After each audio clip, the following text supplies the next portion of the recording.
1973, Exorcist came out. What an intro. Good evening, everyone. We are back and live as hell. What are you laughing at, J-Mac?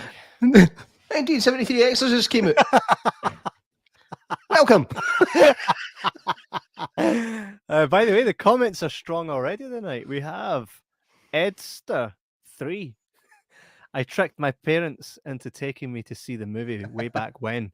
It was playing at the drive-in theatre when I was a kid. I remember it being the last movie of the night. Big mistake. You read the next one, J-Mac. Also from Edster. I heard about the barf bags, people passing out. Yeah, I got to see this. That girl's face gave me nightmares for a year. I dreamed she was on my top bunk. She'd hang over the side and stare at me. Mate, That's terrifying. you're not the only one. Excuse She me. also goes on to say her face an inch from mine. I'd wake up shaking to this day still. Dude, we'll get into this. Really, we will. Brilliant. That's brilliant. So that's brilliant. You've taken your childhood trauma to adulthood. Class. Still hate that face, says Edster. Edster3, I don't think we've seen you on this here podcast before. welcome. So welcome to the Jibber Jabber podcast. Yo guys, says Heather Dowfer, and the man himself, the man responsible for all this amazing artwork that you see in and out the Jibber Jabber podcast. Make sure to check him out. See Matthewman Designs, Craig Matthewman. Howdy, captains. See Howdy, what I did there. captains. I see what you did there. That was very clever. Nicely done. Kevin figured it out yet? No, Captain Howdy. Eh? Captain Howdy. Captain Howdy. Ah, right, got you. The old Ouija board thing. There you go. Ah, crazy, man. Speaking of Deep Ouija dive, mate. boards, Deep dive. speaking of Ouija boards, this movie has a Ouija board on it, and it's kind of how it all comes to be. But we'll get into that just momentarily. We are with you tonight to talk about the masterpiece. That's what it's cried for all these years. The masterpiece that is The Exorcist. Came out in 1973. William Friedkin. That's his name. Friedkin. I read it as Fried. I read it as Friedkin for so many years. Like, a stupid name, Friedkin. Like cooked family, Friedkin. But no, it's Friedkin. Friedkin. Big William Friedkin. Big Willie. Big Willie. Big Willie F. Big Willie. So it was basically a book to begin with. It was written by some fella who was called William Peter Blatty. Big Blatty boy. Blatty boy. Yeah, Blatty boy. Yeah, my rat and bat demons. Sorry. Oh, I need to settle down. You're too excited tonight, man. Awfully excited. I'm looking Excitable. forward to talking about this. I'm looking forward to talking about this. So, it was a book made into a movie, and at that point in time, this movie is what had folk up. This was the very first time, I think, that's in recent memory of. I think that's where it kind of started. People were leaving the cinema. It was that scary. People were leaving the cinema. Mm-hmm. I think this is where it starts. This is the OG of folk were leaving the cinema. I mean, that's pretty much what it should say on this director's cut. Get that creepy bitch out my face. Folk were leaving the cinema. It was that good. This is pretty much what happened. Have you ever walked out of a movie? Not through fear or anything. Just like nah. No. For me. No, No. I haven't. No. I think I've only done it twice. One of them was with you. Exactly. Sorry, I shouldn't have done that. Janice is joining us again tonight. Guess who's back? Back again. Janice is back. Tell my friend. Hey, J-Mac, she's back. You tell your friend. See what I've done there. Nice to see you again, Janice. We have missed you. Absolutely, we have. Today, we're talking about The Exorcist, right? J-Mac, I'm just going to go straight into this now here, okay? First experience of the movie, right? You tell me what your first experience of it, because you will have heard about this movie long before you watched it, correct? Yeah, it was one of these notorious films that was banned for so many years. In fact, it was banned by the BBFC in the UK until it got its 25th anniversary release in 1998. and it was one of the first DVDs that I ever bought. So yeah, it was extremely notorious. Even the word the Exorcist, the Exorcist. Nobody knew what an Exorcist was. It was This just is when that was the name of that film. That Mhm. scary film was called The Exorcist. As far as we knew, an exorcist was the demon, the wee lassie. Well, nobody really had a clue. Well, as a kid anyway. My first experience of watching it, I actually had a pirate video of it back in. Yar, matey, you been watching this? It was probably back in 1996, 97. And I saw it when I'd have been 12, 13-ish when I first seen it. And personally, it didn't affect me that much. Or I didn't think it did, but we'll get into that. Well, but it's a masterpiece. It really is. Mate, the first time I watched it, right, was I think I was in my teens, because it wasn't like, you got to remember, I grew up on the gate, right? I grew up on stuff like Stephen King's It, the original miniseries. I had cousins that would be like, here, come and watch this, they tell you I'm all right, and I'll get done in. Go in and there's Freddy Krueger fucking ripping somebody's mouth through their front door, right? By the time I watched this, I was like, what is this? This isn't scary, right? But there is an element of to it that as an adult I find scarier now watching than I did as a teen. So my first time watching it was a pal's house. You know, oh, we've got The Exorcist, come and watch it. Let's do it. Went and watched The Exorcist. Didn't think it was that scary. Didn't appreciate it at the time I watched it. The first time I watched it. So for many years I just went like, it's The Exorcist, and it would, you know, my memories of the movie was just, you know, your mother sucks cock in hell, and the whole spewing and all that. And then Scary Movie came along, Scary Movie 2, and that kind of it took it to a whole new level for me. She's lying in the bed like, the priest is like, he's like, it's so horrible. Fuck me. Like, okay. J-Mac, I thought you were going to say about going out of GP when we were a wee, and it went with you with major FOMO. I don't know what FOMO is. GP is fear of missing out. Yeah, what happened was we went to see Jurassic Park in 1993, and I'll just say it, Heather. I got scared and had to be taken out by my mum. And Heather came with us because she knew that I would get taken for food or something. She didn't want to miss out. So, I didn't know that you'd get the food, man. That's what happened. Janice gave me nightmares when I first saw it. Again, actually, Janice, how old were you when you first seen it? Because I'm assuming you probably weren't old enough to see it when it came out. I'm going to say that, but it was probably around when you were. I was doing the rounds when you were a teen, I would imagine. Marv Dogger, the man, he's back. Marv Dogger, I can remember vividly when this film came back to the UK in 1998 and seeing the VHS, the VHS tapes everywhere, and the TV spots. I lied a minute ago. I said it was the first DVD I ever bought. It wasn't. I bought it on VHS. I still remember it had a really smooth cover, and it didn't open like a Clickbox VHS tape. It was like it slipped over. It was like a box that closed over itself. Really nice, smooth opening action on the VHS cover. He might remember that as well. But yeah, it wasn't the first DVD I bought. The first DVD I bought was Way of the Dragon. Nice. Bobby D. Hanna says, couldn't agree more in your elevation of The Exorcist being a masterpiece. Incredible movie. Well, we are going to get right into that. That was evaluation. Evaluation? What did I say? Evolution. But I did not say evolution. I said elevation. Get it ruined, Jamie. Young Jamie, play it back. Aye, right. I'm gonna. Marv Dogger said, I had a sleepover at one of my friends, and his dad had bought the VHS, so we watched that before bad, and yeah, I didn't sleep the whole night. Before bed, right? And yeah, I didn't sleep the whole night.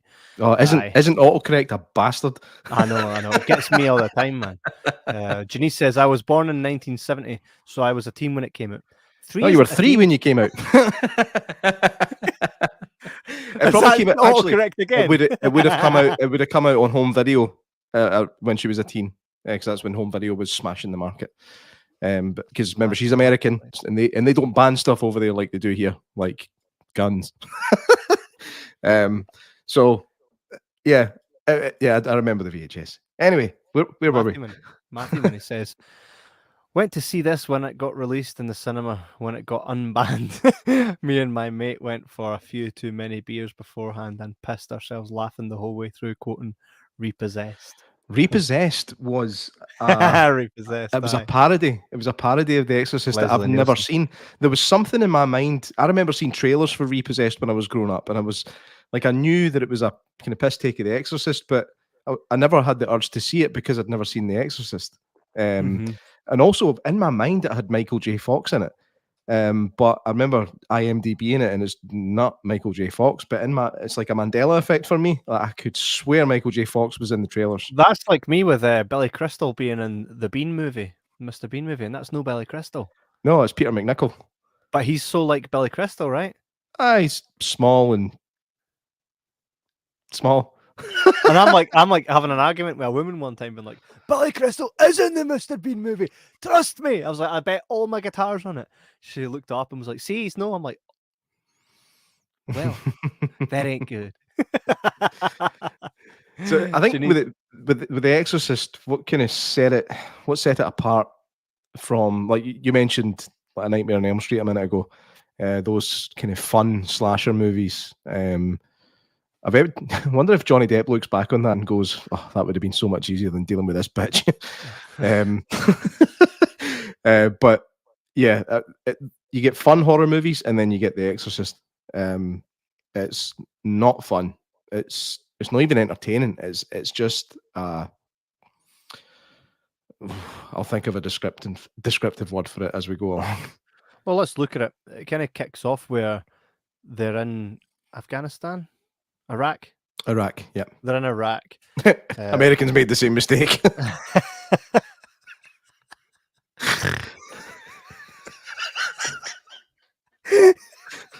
Not all of them. I'm not having a go, Janice.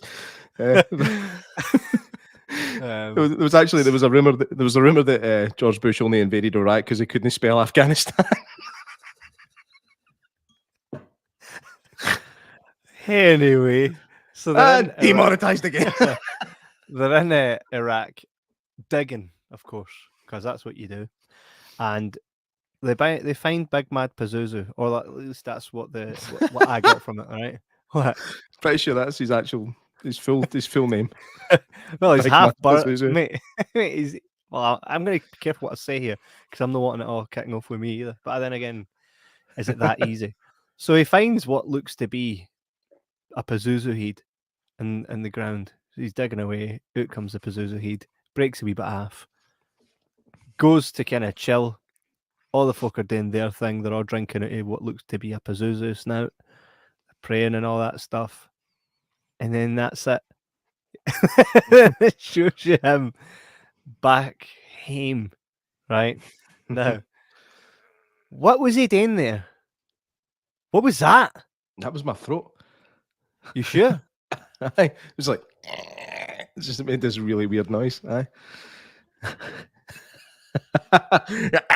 It's happening. Look at that face. It's all right, calm down. I'm fine. For now, you start going green and spewing in a minute. That's not being possessed. I don't know why he was there actually. Like, I don't know what a priest is doing in an archaeological dig. I don't know if that's like a common practice for the Catholic Church to. Well, I heard that he'd actually had previous with Pazuzu, right? Fought him previously, and that Pazuzu actually wanted to smash Merrin, right? Which is why when Merrin first enters the house, as he's walking up the stairs, when Regan's getting all you hear is I go, Merrin! And he's like, oh, okay, here we go. For so long, I thought she was yelling the word burn, but I was like, I don't think she's saying burn. It was Merrin. But let's just look at that for a second, mate. Imagine you walk into a house, right?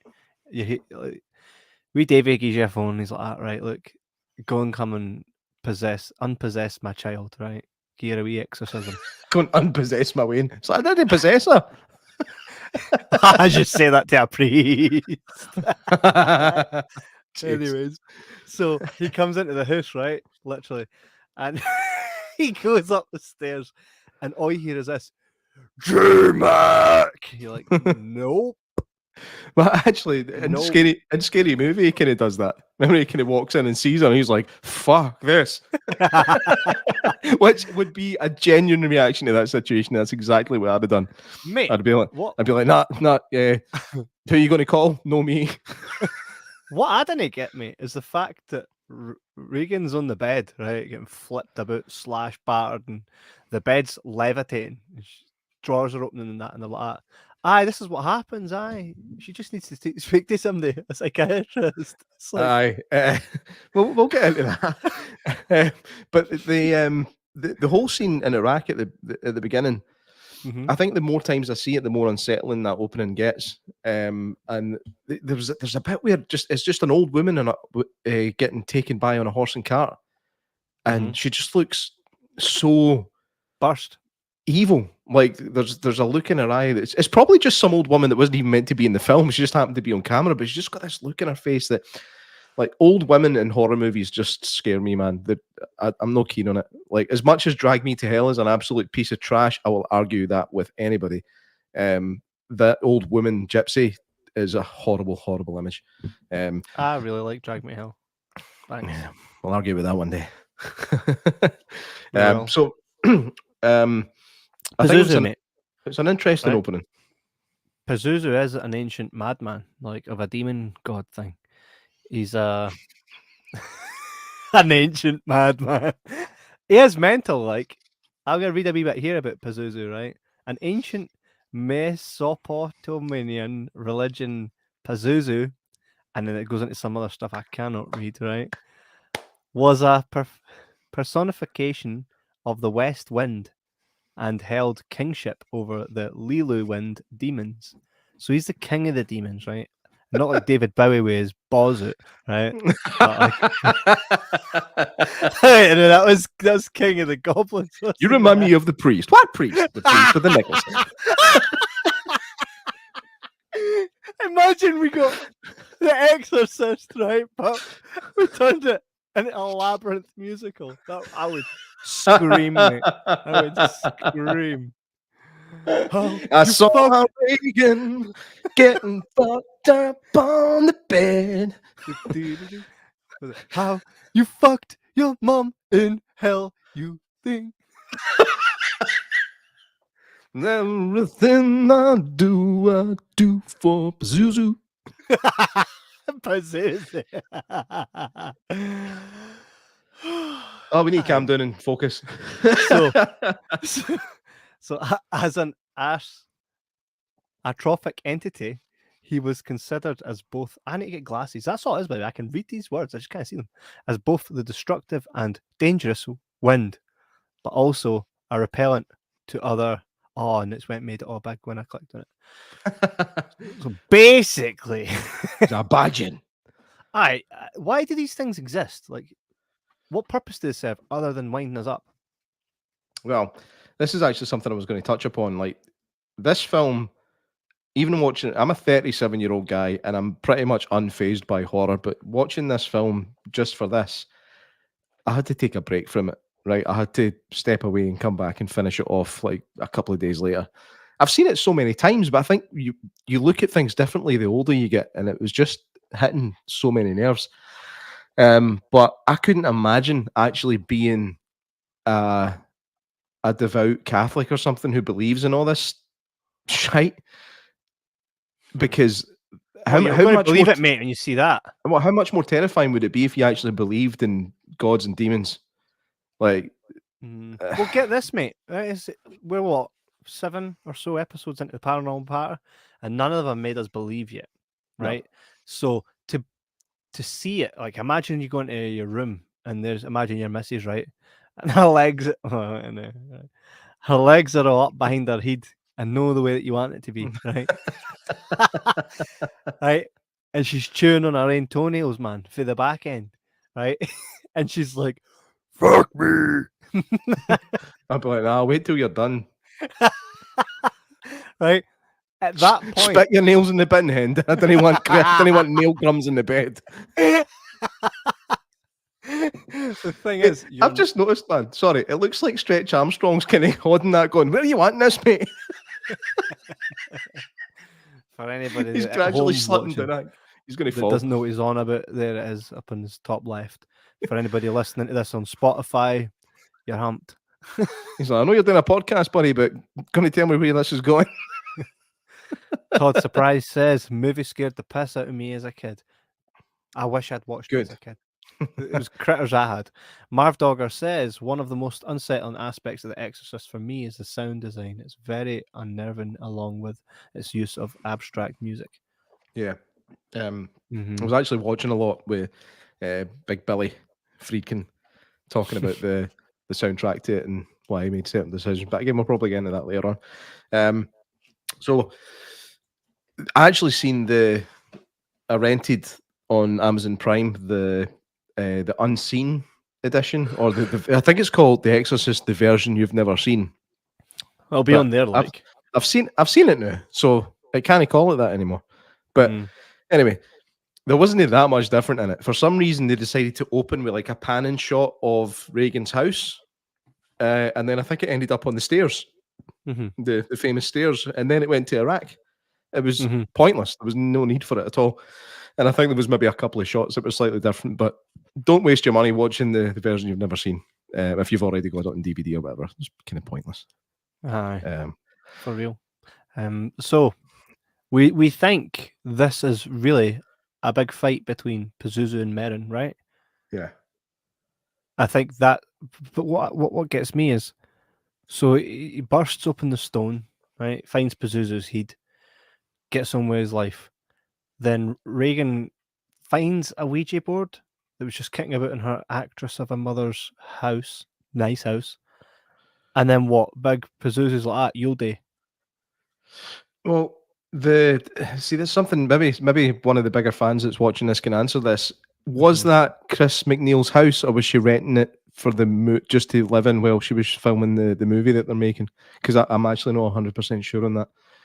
I know they're moving away at the end of the movie, but that could have been for the fact that all that shit happened there. But something tells me that wasn't actually their house, and she was just renting it for the time she was I never making the got movie. that. I could be totally wrong.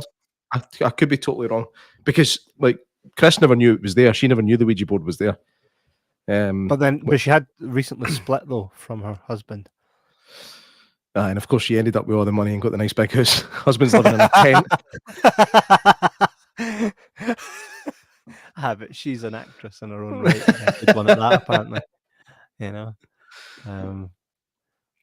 So anyway, what were you saying about the Ouija board? Sorry. First off, she finds a Ouija board that's just there. Then she plays it, knowing how to play it. And what big Pazuzu just kind of jumps into her. Marv Dogger says she was renting it. Marv Dogger, we're looking at you now to be factually correct. How did you know she was renting it? Did I miss that bit? Because I was probably just trying to suck up everything else. I don't think it's mentioned as such. I just kind of got that impression. And it must have not been Merrin's house. Otherwise, he'd have been like, oh, this is actually my house when he came in there. Matthewman says, pretty sure the recent TV series explains why the board was there. I've not watched it yet. Neither have I. I'm going to. I've had a rather bad experience with any Exorcist sequel, so the thought of watching a TV show about it, I was just like, nah. The one that's the Exorcism of Emily Rose wasn't terrible. No, I'm just talking about the Exorcist, the Exorcist 2. The Exorcist 3 apparently is very good. I might need to rewatch it. But then they had the ones with Stellan Skarsgård playing Merrin, like I think it's the Exorcist Dominion and the Beginning or some shit like that, and those were dreadful. So I've not actually watched the TV series yet. Well, Matthewman says Exorcist 3 is class. Well, again, so I've heard. I think it's just a very different film for the first one. Like, don't watch the third one if you just want to see the first one again. It's like a totally different thing. I'm sure it's like a possessed serial killer or something. I think Jason Miller's in that as well, isn't he? I can't remember if he's in it or if he wrote it or directed it or something. No, he's Patient X, so he is in it. Right, okay. Because at the end of The Exorcist, I was like, sure he's in the third one, aren't But then again, it is The Exorcist. I'm sure Kinderman's in it, the cop. Yeah. I'm sure he's in the third one. Avoid number 2. Number 2 is like bad sequel podcast worth bad. Shocking. Jason Miller is the father of. Come on. Karis? No, his real life father of. Oh, I know this. Don't tell me, right? Keep talking, but I will remember this. And I've not got my hands on anything. I'm not looking I'll give it you up. a clue. I'll give you a clue, right? The clue is he shares the exact same name, but to avoid nepotism, he goes by his first and middle name and missed out the Miller. So his name's exact same.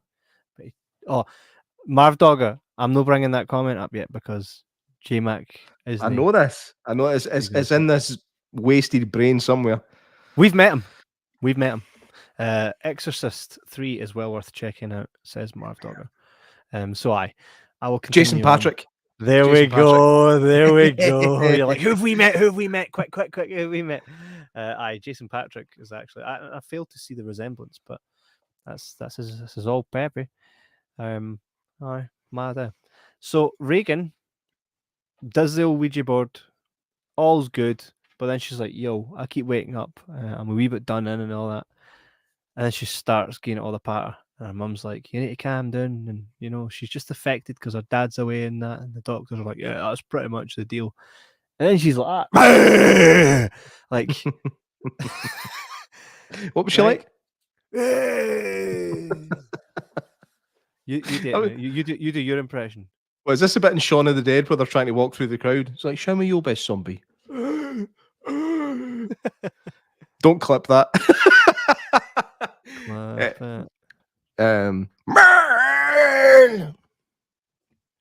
That wasn't bad. Hi. So, she starts getting all proper mad, and most of this movie is set in that house and in that room. And one thing that is quite mad is what's his puss? Friedkin. Big Baza Friedkin. Is it Barry now, is it? Big Baza. Please welcome to the stage, Barry Friedkin. It's William. and it's Friedkin. The thing he kept doing with the actors and actresses, though, is he kept doing stuff with them. Like, for example, Regan, like Linda Blair, her back got snapped because, that scene in the movie where they're like, she's like proper gone mental.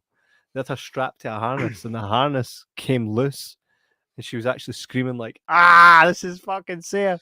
And they're like, she's so good, isn't she? She's so good. It's the same thing. Actually, it's exactly what happened to the lassie at the start of Jaws. The same thing happened to her. She's screaming in absolute agony, and Spielberg's like, yes, I didn't know she was this good. Yeah. What had she done? Stood on a crab or something? It was no.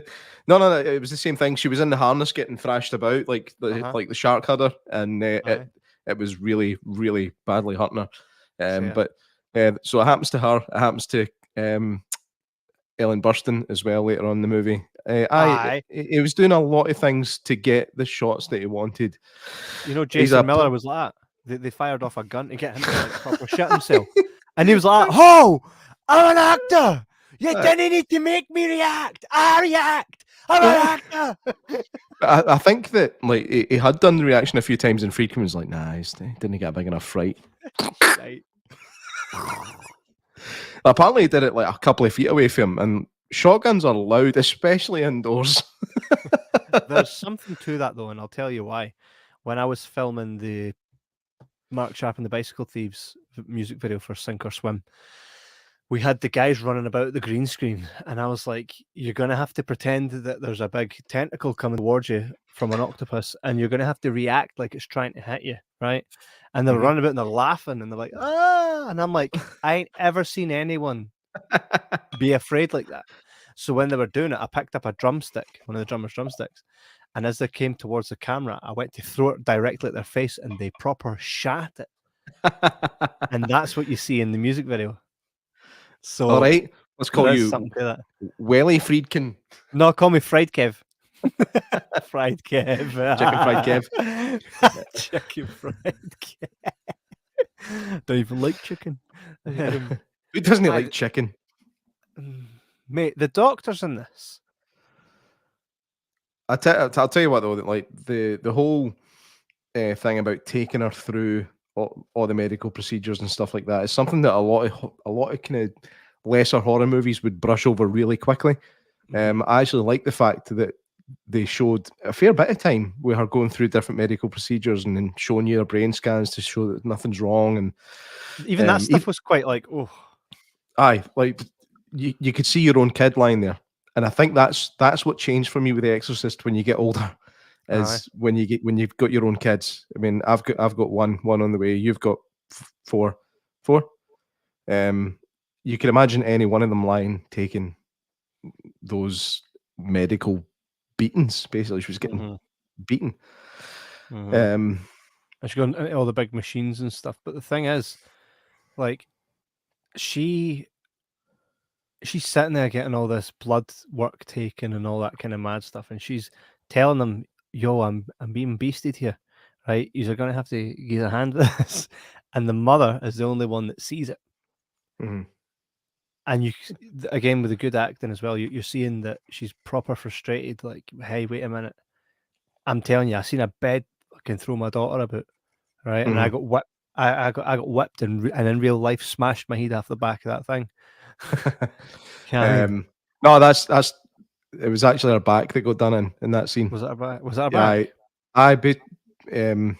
We'll talk about that particular scene. We'll talk about it in depth later, so we'll talk about it then. But you mentioned the acting. There's not one bad performance in this film. I think there's occasional moments where you think, they could have done that line a bit better, but there's no generally bad performances. I think it's like you do get the feeling that Regan and Chris are really close and they really love each other. The chemistry between them is really good. Even the servants and stuff. They've got servants. I know. They've got servants in the 70s. I mean, I think it was just trying to kind of illustrate the fact that here this can happen to the really rich people as well. Possession isn't just for poor folk. Performances were fantastic. There were some actors that didn't make it through the entire film as well. What was that all about? Big Merrin just fucking dropping dead. It's a heart attack. No. I mean, like the actors. I'm sure that one of the actors in the film didn't make the end of it. One was a serial killer. Who? The wee boy that the wee guy that's like in the hospital and he's collecting stuff. He went off and done something then. That's right. I remember it was gay. Am I right in saying that? It was a gay serial killer. That doesn't make you a serial killer. No. I'm not saying that. No. It doesn't make you a Here serial comes the killer. number 9. You can be gay and not kill folk. I understand. But I'm sure he was a gay serial killer. Like he was killing. That's just a serial killer. But I'm sure he was killing off guys. I don't know if he was I think doing dirty things with them and then killing them. No, I think he just killed folk. Being gay had nothing to do with it, mate. Go and check it. In fact, somebody watching it, check it. Let us get on with the podcast. Somebody check it and comment. With what you're saying, though, he was a gay serial killer. That's like saying like Kevin is a non-Rangers fan, non-Celtic fan serial killer. Okay, so it is. I'm sorry. He was just a serial killer. I'm sorry. It was irrelevant who he shags. No, that's got something to do with it. I'm telling you. Oh, it is then. That's it. Go on then. Tell me why him being a homosexual makes No. That's part of what resulted in him choosing the victims that he did. Is what I'm trying to say. Because he's gay, Jason. Oh, here's the 9A. Nah, I'm telling you, I know that you don't. Girlfriend he killed. I'm going to feel really stupid if he's not. Let me just say the Exorcist killer on set. All Bateson. Paul Bateson, real life serial killer, appeared in the movie Paul Bateson in The Exorcist. While he may believe that the Exorcist was cursed, some also believed that the curse was passed on to the cast and crew. There was infamous serial killer featured in the scenes.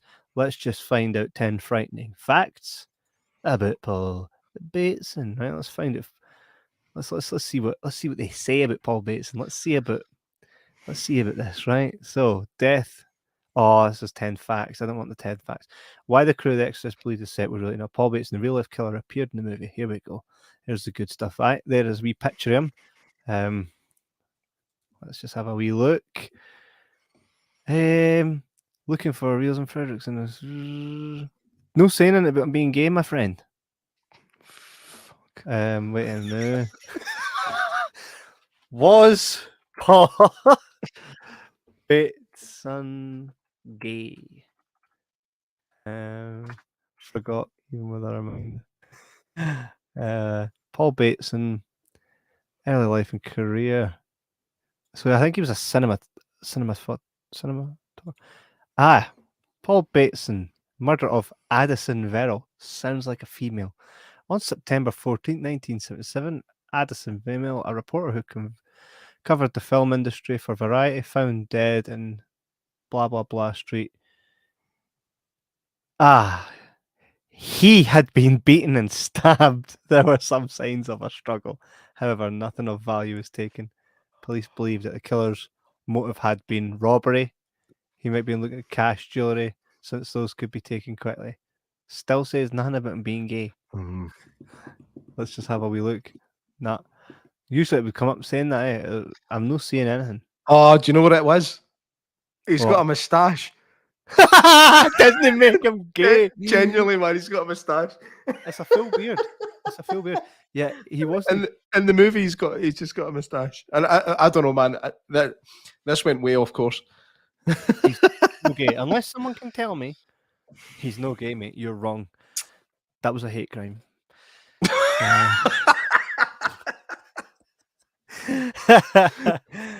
John Fulton forgot, even with a reminder. Don't worry, John. You're here, mate. You're here. Heck. And you've missed quite a bit of sun. Quite a bit of controversy. Aye, I know. You should have heard what It's Jay no like me to do that. Nah, but hey, you get hey, who doesn't mix up their serial killers? You're thinking of John Wayne Gacy. It's even in the name. Yeah, he was actually. He's gay. See, Gacy. John Wayne, he's gay. See, he's gay. See. Yeah, Gacy. Great movie. You should check it. He's been killing people. See, because he's gay. See. There's a lot. They do believe the set was cursed. Yeah, there's a lot of crazy stuff went on there. The one that springs out to mind for me is the actor who plays Burke Dennings in the film. I'm sure his name was McGowran. I think his last name's McGowran. Can't remember his first name, unfortunately, but he died before the film was even finished. He dies in the film. He's the first person that they suspect that Regan hauled out the window. He was quite nasty. He was quite mean. Oh, it was horrible, racist little prick. But everybody loved him for some reason. Welcome to the 70s. The only person that didn't love him was the German butler. No wonder. I know. He was calling him all. He was calling him a Nazi. He was calling him. I tried not to say it for the algorithm, Ken, but just wire on right in there, J-Mac. Just say it. I did not see what you're talking about. See that? That's how you get around it. Nazi. It was calling him basically because he was German. He was calling him horrible names. And I think he dies that night, basically at the party. But we're going to believe that was Big Pazuzu that smashed him, eh? Aye. Pazuzu presumped him at the window. Right, but how come the window's still fine? Because it was open. It was open when he got thrown out. It was the window was open. It shows you. I'm sure there's a shot of the window open, and I think it kind of illustrates the fact that that's why. Why was he back in her room? Maybe Pazuzu called him there. We saw him leave, drunk, next to Harry's pan, and he was in her room. Was he a priest? Was that? Was he a priest also? No, he was just the director of the film. that Chris is in. Right. But anyway, he dies and his head gets turned completely around. They didn't exactly show you that, which I thought was quite a shame. They don't show you his body at all. But you I do think get. I think it's it's such a well paced film. It doesn't show you too much too early, and then and I think that's another testament to how good the film actually is. I still want to know why he was in her room. Right, and because there's no definitive answer, I'm kind of all right with his head being twisted. Right, I'll drink to that. I'll drink a cup of tea to that. Aye. So I'm kind of fine with that, and the fact it wouldn't be out of the realm of possibility that he was in there for no good reason, seeing as he was an absolute piece of horse shit when we saw him on screen. Shame about the real guy, Big Jack McGowran, Big Jack McGowran. I think he's panning off in real life. I died. All I is. That's the. Remember, I was saying Jack McGowran died before the film was finished. Aye, that's the same Jack McGowran that we're talking about here. I wonder. He was probably a nice guy in real life, eh? Probably. You never know. Yeah, I don't think we ever truly know anyone. True that. Yeah, was he not in? No, it's the Vampire Killers. He kind of looks like the old guy at the start of Willy Wonka, eh? The old guy that started Willy Wonka. What old guy? The old guy that's in the bed, and he's like, "Go to Willy Wonka." And no, he's just an old guy with bad hair. I rest my case. So, but again, I like how I like how many characters there are in this film as well, and they're all really well fledged out characters. It's not just, I mean, horror films in general, notoriously kind of low budget, very few characters. All you're doing is putting meat on the screen to get killed off, essentially. But this is just a different realm altogether. The scene where she again, it's the party scene where she comes downstairs. She's just like, "You're going to die up there." Then she pees in the carpet. But it's unsettling. I felt quite sorry for her. It's an unsettling scene. I think it's a good precursor to what's coming.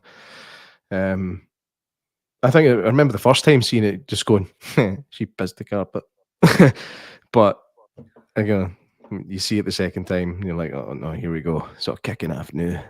That's obviously why Big Jack went back into a room. He's like that. What's it like? He's like, I'll show you. He's like that.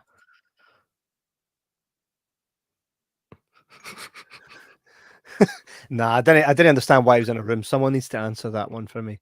Unless he was like sensed Big Pazuzu and went in and was like, "I'm coming for you, Pazuzu," and hopefully that meant the demon. Unless he was at the top of the stairs and Regan or Pazuzu climbed out the window and down and pushed him down the stairs. Well, killed him, then pushed him down the stairs. Aye, because she's done all that backward walking in that, eh? Aye, exactly. So that again, that getting deleted for the film was I don't understand. I think they deleted it because you can clearly tell that it's not Linda Blair. It was probably Eileen Dietz who they used as a stand-in for quite a lot of the film. But the version that I watched had the spider walk scene in it, and yeah, you can tell that it's not her, and that's probably why they left it out. It's horrible. Again, the spider walk's quite unsettling. Yeah, I mean, was this the first time we've seen that? I know The Conjuring brought that back. I would say that it was probably the first time anything like that was put on film. But she also had like a serpent's tongue as well at that scene, which isn't in the scene the version you've never seen. But I have seen the cut where she's got like a serpent tongue and then she does a spider walk. Matthew Moon says Eileen played the subliminal face. I think that's true. She did. Yeah, Pazuzu. You can see that face at the top left of this podcast if you have a quick look. Right up there. I saw it at the beginning. I was like, I wasn't sure if I'd seen it at first. Then I looked again and was like, there's Pazuzu. You creepy bastard, mate. You creepy bastard. John Fulton says, think a similar scene was in The Unborn. It was. That's the movie I meant to say instead of The Conjuring. That's right. And I think, was it the old lady? She turns upside down like a spider and she's like, meh, down the stairs, man. Scary. Sounds Oh. terrifying. Oh, there's an old woman coming down the stairs. Meh. Meh. Meh. Oh, man. I think, hey, let's just talk about this for a second, right? Old women are terrifying. I find old women just as terrifying as you find children scary in horror movies. See a fucking creepy, John Fulton says, freaky as, agreed. A creepy old woman, terrifying. Now, I think it was Marv Dogger at the start said that he always had this image of Exorcist lassie Linda Blair, like peeking down and staring at his face, right? Which is terrifying. Mhm. But see me, I had one as a kid, and I remember staying over at a family member's house, and I was staying on one of those like fold-up beds that are very low on the ground, and I remember lying in a dark room. Now you know what it's like when you're a child and you're in a dark room, right? And adults are still up and about, and you're always like, "Ooh, this is scary." But you know that way where the door's not fully shut, right? Mhm. And it's like you can see the light coming through, but only just enough to know that there's light there. You can't actually see anything, but the door's not shut. I remember lying there, right? And I think it was some kind of sleep paralysis, or it happened. It never happened, right? But it was sleep paralysis or it was a dream, right? And it's stuck with me from when I was like 3 or something like that, whatever age I can remember it from. And it's like you can just hear. So I'm lying there in this room, staring at the door, and all you hear is someone very quickly run up the stairs, like boom, boom, boom, boom, boom, boom. Door straight open. Woman's got big fucking bushy hair and the creepiest face going, "Ah!"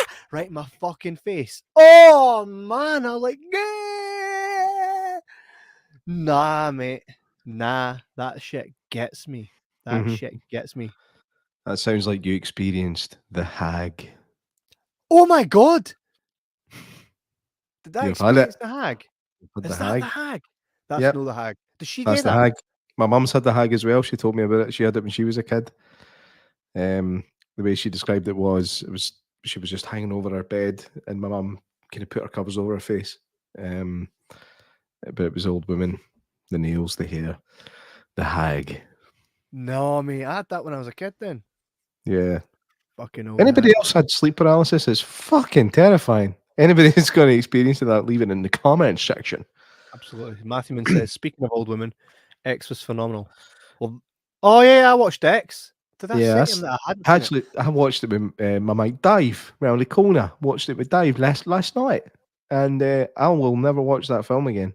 I think I think it was good. It was a good film, but I don't have the urge to watch it again. And the old woman is creepy. I think what makes her creepier is the fact that you can tell it's a young woman made up to look old. She's got that kind of plasticky sheen to her face.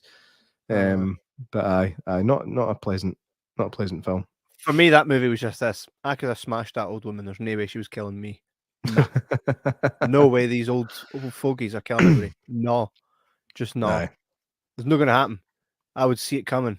I'm made alert and able to move. It's like getting killed off a snail, man. aye. The I hell? think the scariest bit in that movie, I think, was getting to watch they two bone. I know. It's like Hey, watching hey. Kerry Nutkins and Michaela Strachan having a blast at it. What about the younger lassie at the start for Pitch Perfect? Sure you didn't Who's scream at that. who's that? Lassie that gets smashed at the start. There's Whatever loads the of film's lassies that called. get smashed. What's with that lassie? She's like, I want to try it, and then her boyfriend's sad, and she's like, I'll have I upset him. No, Yes, you have. no. Anyway, John Fulton says sleep paralysis is horrible. Had it a few times a year ago. A few times years ago. Hallucinations, mate. Mhm. Scariest thing ever. Janice says, I'm back, guys. Sorry about that. Hey, Janice. Don't worry, man. Don't worry. Be happy. But yeah, so the casting, as you say, is class, mate. I don't think there is anybody in there with a terrible performance. Mhm. I think they were actually they were supposed to be looking at kind of older actresses to play Regan that could play younger. And what's her name? Linda Blair's agent wouldn't even put her up for the role because they were looking for older actresses, and it was it was Linda Blair's mum that basically showed up. Excuse me, basically showed up on set one day Yeah, with her to kind of force them to take the audition. Excuse me, it's got class. got me some hiccups. Um, so yeah, I mean, we couldn't imagine that film without her now. I suppose it's like that with most things. I don't know. Sometimes you can see other people in roles that went to other folk, but no, I think that Linda Blair she is Reagan. She always will Like be. like Eric Stoltz and Back to the Future. Yeah, yeah. They did the right thing there. Absolutely. Um, You know, so, Paul Davis, the director, writer, book extraordinaire. He has a big bust of Reagan in his house. Imagine going to bed at night and fuck, actually looking at that thing. fuck that. He Just does. no. Big bust of her. Oh, nah, can bust that out the window. I'm not having that. I'm not having that in my house. Like, I mean, um, when you think of all time scary faces, or like whenever I used to try and scare my wee brother and say, "Oh, look, you've got a cut in your finger. Oh, I've seen what happens to that." You know what happens? You're gonna get infected and watch. I'll show you, and I take a picture of the Exorcist up on my phone, and like, that's what happened to the last person with that same cut. He's like, "Oh, I'm gonna be like that." I'm like, I "That's knew deep down you were an utter prick. what was that? What was You see? that?" um, But the the casting in general was really good. You had uh, what's his name? Jason Miller. You've got Lee J. Cobb who plays Kinderman. Max von Sydow. Mhm. Let's speak about Max von Sydow for a minute here. How good He's was the Star makeup Wars. job on him? I mean, this film came out 50 years ago. Mm-hmm. I never found out until I was probably 18, 19 that that wasn't an old guy playing the Exorcist. He was only in his 30s at that time. Yeah. And if you look at the makeup job they did on him and how he actually ended up looking in later life, Mm, it's spot on. Absolutely spot on. yeah. I can't believe they did such a good makeup job back then.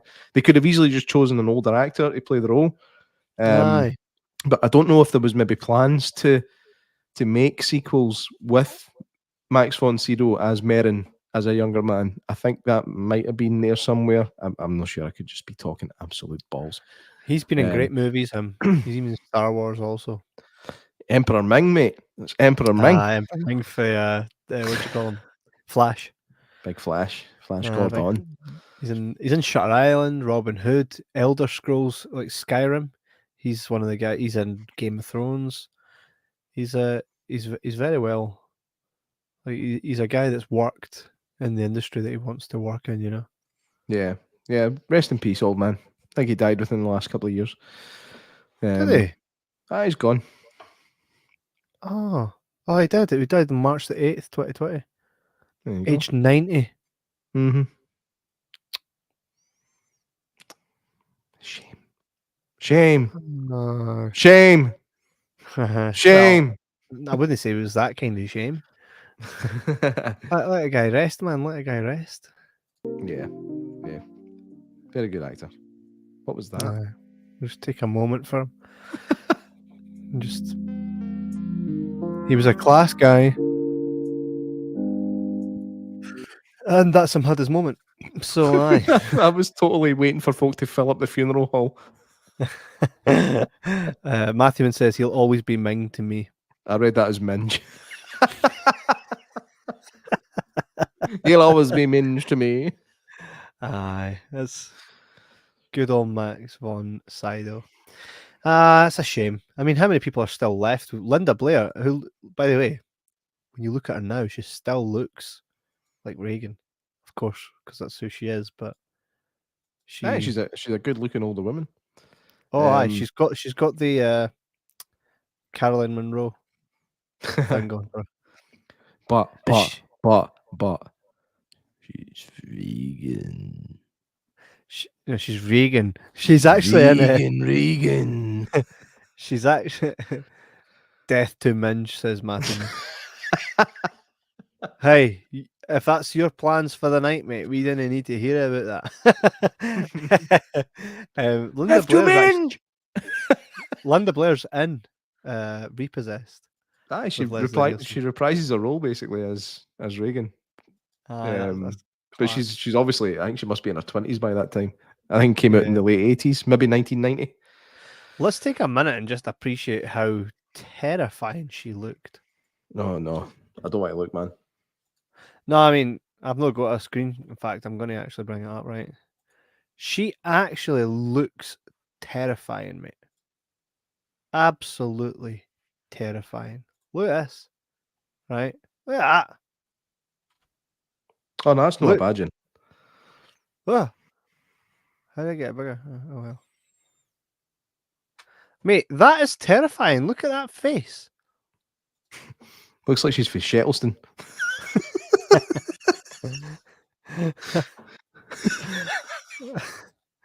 God, that is terrifying, no? It's no pleasant. It wasn't the image I was expecting. You were expecting no? No, I was expecting something else. I'm not getting into it, I'm not telling Uh, you.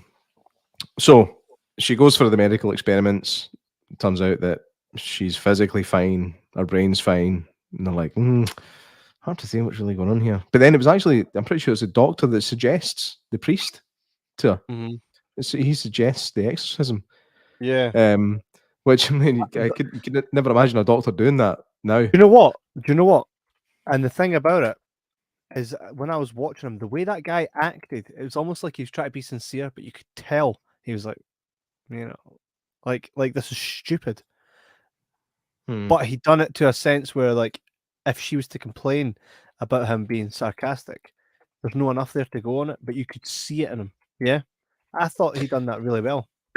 I think basically they'd exhausted everything else, and they were thinking, well, maybe Reagan's been looking into Catholicism or whatever on her own, and maybe she thinks she's possessed. So getting an exorcist would get rid of what they still see as a possible psychological issue. So again, very clever way getting it done. Because it would have been much easier just to make them a Catholic family and for Chris to go, I'm going to phone the priest.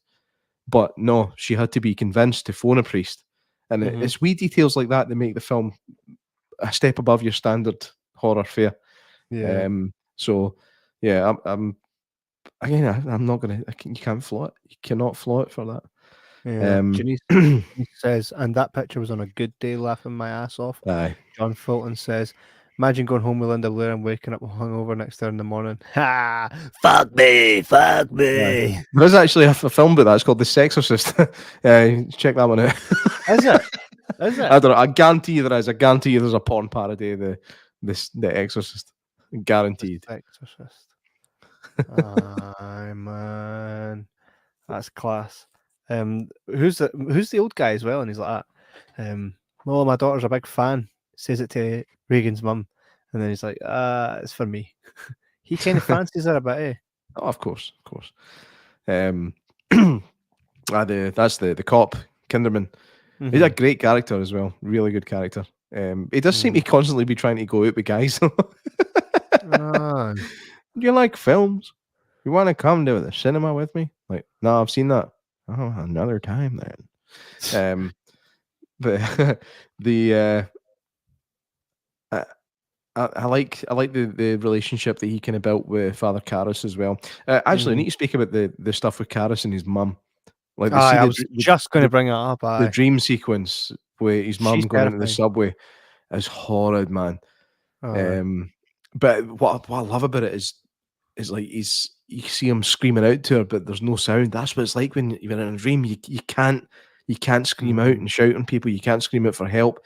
It's again, it's these wee details, and then the Pazuzu image just flashing up every now and again. Just so clever. It's for a film that came out 50 years ago, man. It's just so clever, so well done. It was ahead of its time, wasn't it? Which is why it's timeless. That's quite a shame with his wee mum, and that's kind of Pazuzu kind of takes a piss at him with it which is what intrigues him as well. Gives him the urge to stand up and fight against Big Harry. That's the scene where Karis goes to see Regan, and I think she starts off by kind of imitating the old guy in the subway that spoke to him. Could you help an old altar boy father? Yeah. And then she's like, your mother's in here with us, Karis. And comes up at the final exorcism as well. It's brutal, man. Really brutal. The final exorcism, man, is terrifying. Let's talk about the scene first. The old crucifix scene. Now, I don't think you'd ever get away with doing something like that now. Not a chance. But also, I was watching the Fear of God documentary, which is essentially the making of The Exorcist, and William Friedkin, I think, says that it's Eileen Dietz who's doing that with a crucifix. But then the next interview is Linda Blair explaining how she was the one doing it. So in this documentary, there's two conflicting stories about who's doing it. So I don't actually know what's the truth. But you never get away with a scene like that now. And that's where Ellen Burstyn got injured quite badly. You see her, it's when Regan smacks her in the face, knocks her across the room, and you see her screaming in agony. She's actually properly in agony. And then the cameraman kind of zooms in on her face. But apparently just after that shot, like the camera's still rolling, she's like, get the fucking camera away from me. She's in absolute agony. And that's because they'd pulled her back a few times and it wasn't quite violent enough. So Friedkin was like, his exact words were, give it to her this time. Give it to her. Because I think she'd complained to him that they were pulling her too hard. And then, all right, okay, we'll let them know. Fucking go for it. It's essentially, he's you. Oh, what, man? That's alien. That is some scene where she's stabbing herself with a crucifix. That's nasty. And that's where the cuts start appearing on her face. Like she's obviously self-harming with the crucifix. And they just get kind of gangrenous and nasty looking as the film goes on. It's just fucking horrible. So horrible. Good. That is not good. Yeah, and she kind of sits up as well and does the and you see Pazuzu statues behind as well. That's during the final exorcism. It's a weird noise that comes out. So really well-paced film. It gives you enough intrigue to keep watching, and then it gives you some horror to keep you watching, and then it just finishes you off with probably one of the most horrific things in cinema history. It was during the final exorcism that I had to walk away for the film for a day. I've seen it 1,000 times. I've seen it so many times, but I think it has affected me. It's a film that has affected me psychologically, and not in a terrible way, but like sometimes when I'm falling asleep at night, her face will just appear in front of me and wake me up. Like when my eyes are closed, it's like, no, when you're falling asleep and you get that wee jerk that wakes you up. It's like that, but like falling off a curb. It's always falling off a curb for me, or falling over and it wakes you up. But for me, sometimes her face just appears. So yeah, fuck that bitch. So it has affected me pretty deeply, and I had to kind of walk away from it and come back. So that's again a testament to how good a horror film it actually is, because no other horror film does that to me. Not a single one. Not that I can think of anyway. Yeah, it's quite the saying. And then obviously Jason Patrick's dad takes Pazuzu into himself and still has a bit of will left, which is why he's able to haul himself out the window, which I believe will kill him and rid the body of Pazuzu. Yeah. The special effects of that scene weren't the best. You see quite a kind of obvious edit when it changes for the Pazuzu face back to him, just when he's like, no, and jumps out the window. His face almost changes position on the screen. It's a bad effect. Considering how good some of the other effects were, that one was pretty shite. Yeah. But then he jumps out the window. Then it's clear that Regan has been rid of the demon. Merrin's dead. But then it's when the other priest goes to give him the last rites. He's still alive at the bottom of the steps. Like he's holding his hand. You see he's moving. He's giving him the last rites. But you see the priest that's doing that. He's a real priest, by the way. That guy. Yeah. He happens to be a priest that could act. I can't remember. Father O'Malley, I think, is his name in the film. I think. And he's doing in nomine Patris et Filii et Spiritus Sancti, all that stuff, right? But you see, like when he's doing the cross, his hand is fucking shaking, and you're like, "Wow, that's his mate. That's his mate. He's just gave the last rites to. He's shaking." Turns out that William Friedkin had gave him an absolute bollocking just before that scene because he wasn't doing it right, so he was physically shaking. Yeah. Again, it's this thing. William Friedkin pushes people to the edge. He's a bit Kubrick in that way. He will push people to the edge to get the best performance out of him. And you look at that scene, his hand is shaking, and it's because he's scared to get it wrong again. Marv Dogger says they did smooth out the jump cut at the end. It's still no great though. I think that they did the best they could with it, but it's still no great. The one I watched, this version you've never seen, it still seemed pretty obvious to me. Or maybe my mind created it as bad as it always has because that's what I remember. Maybe I just imagined it was still as bad. Maybe not. I mean, it does kind of just go at, Yeah. There's a clear switch. But anyway, those steps, obviously a tourist hotspot now. I think it was Jason Miller had a conversation with the stuntman that was doing the jump down the steps. And he's like, "How do you do it? Like, how do you just do that without hurting yourself?" And the guy's just says, "Zen. I just throw myself down and I just let my body completely relax." So as soon as you start resisting, that's when things break. That's why like drunk people fall over all the time and don't really hurt themselves because they're like, "Meh." But as soon as you try and fight against a fall, that's when you end up breaking things. But also, what helped was they lined every single step with like 1/2 inch rubber. But that's apparently that's the best way to survive any kind of tumble and fall without breaking anything is just to go, "Oh well, this is happening," and just let yourself go. And Marv Dogger says Friedkin slapped him around the face and then pushed him into the scene and called action. Fucking hell, man! You just belted me. So that's what he did. I tell you, see if I'm on set and somebody's slapping me about, they're getting fucking heated. Getting away with that pish, man. It was the 70s. You could do what you wanted on a film set. Oh, let's talk about the exorcism room and the fact that it was so cold. I mean, they had to chill that set every day. It must have cost them a fortune to anytime Pazuzu was present, it was freezing cold, kind of like The Sixth Sense. Yeah, great movie. It's not as good as you think. Again, we'll have an argument about that.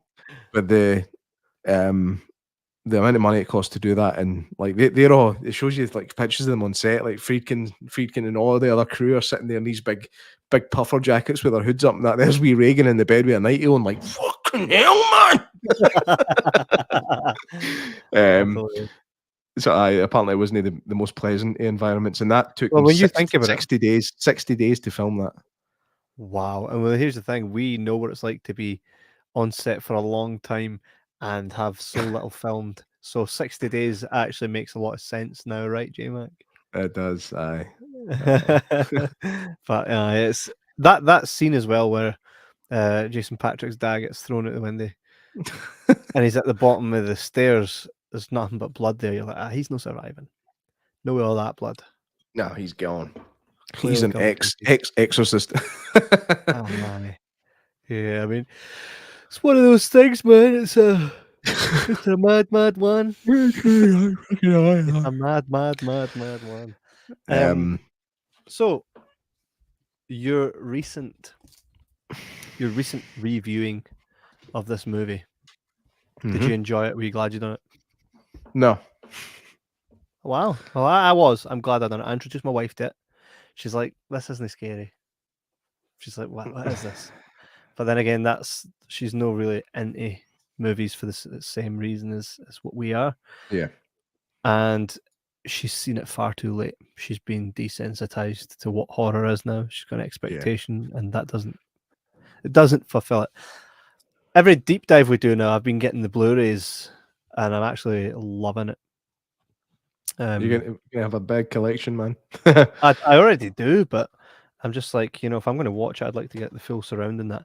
Our next deep dive is going to be an absolute belter, and I won't say it, but if you're watching here on YouTube, Twitter, or Facebook, you can see I'm holding it up. Cannot wait to deep dive that one. Dead or alive, you better be there. You've just gave them it, man. Out of 5, what would you give The Exorcist?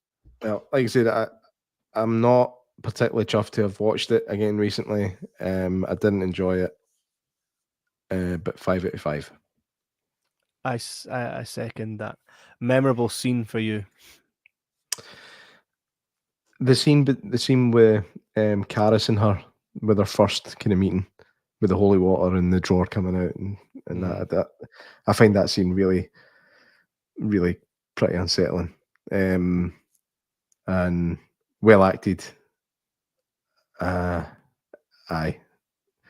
The voice of the demon is just class.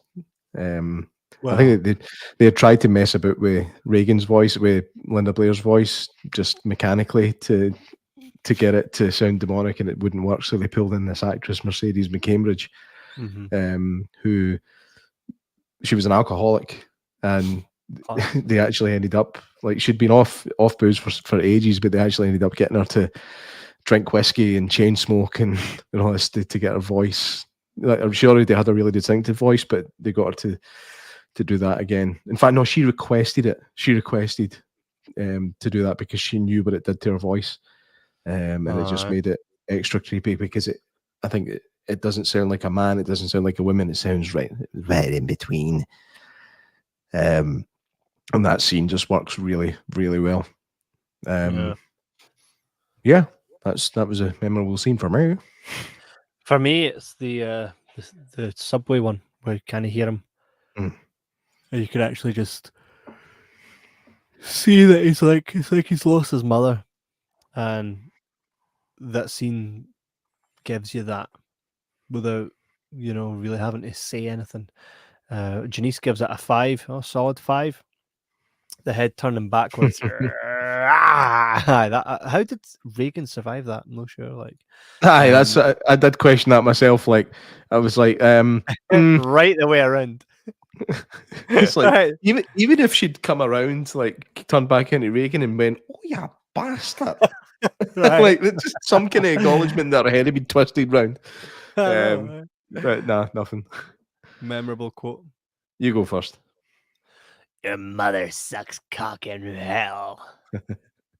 Again, mine's just not dissimilar, but it's when she goes, "Your mother's in here with us, Karis. Would you like to leave a message? I'll see that she gets it." Oh, man. So, if anybody, in the next 2 minutes before we wrap up, if anybody has any memorable quotes, memorable scenes, please leave them in the comment section. We have enjoyed doing this here Exorcist deep dive. Let's hear. This here deep dive's been a real treat, y'all.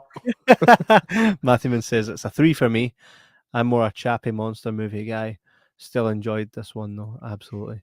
John Fulton says, "Do you know what she did? Your counting daughter." Do you know what she did?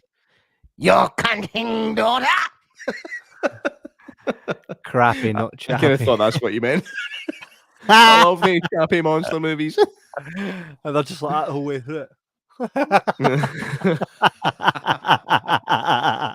Just a monster playing Chappie. Okay.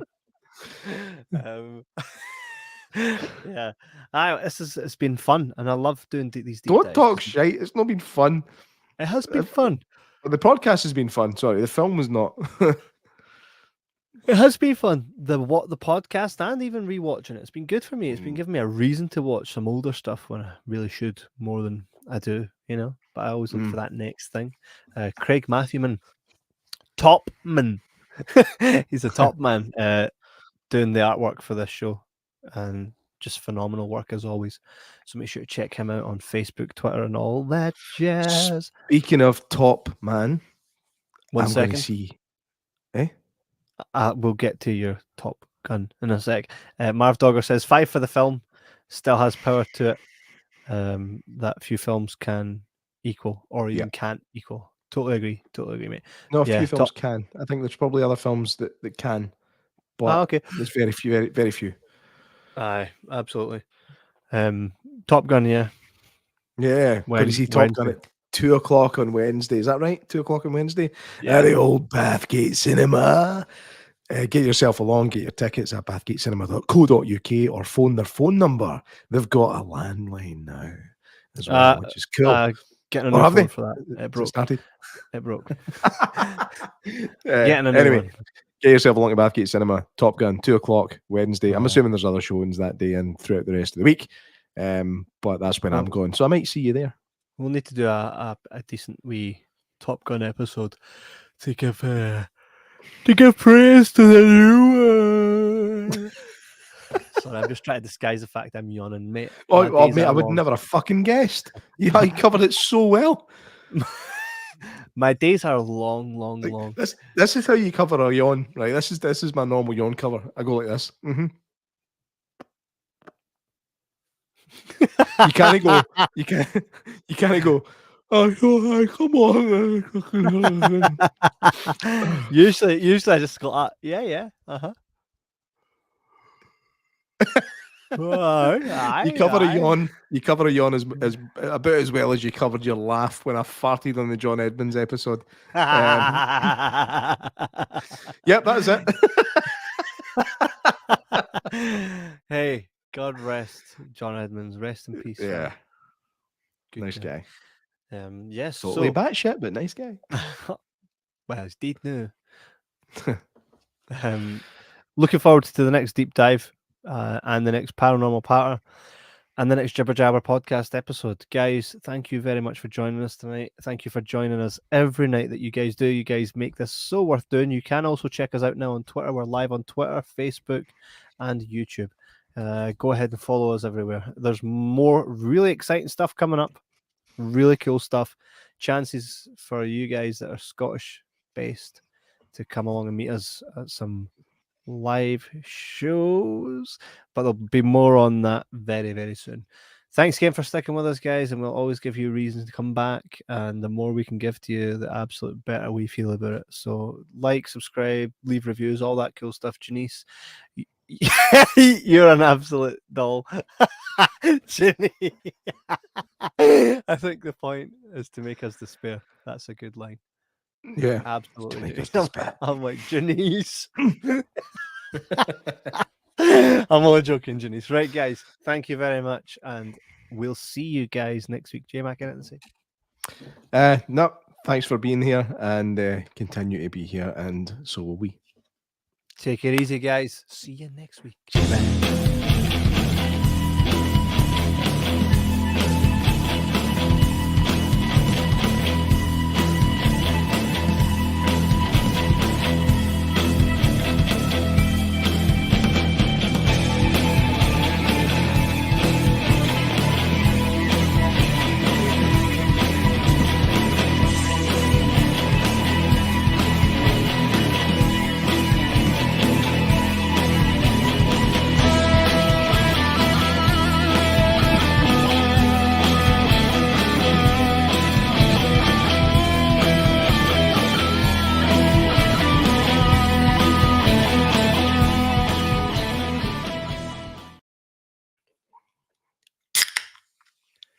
Your mother drinks Coke in hell.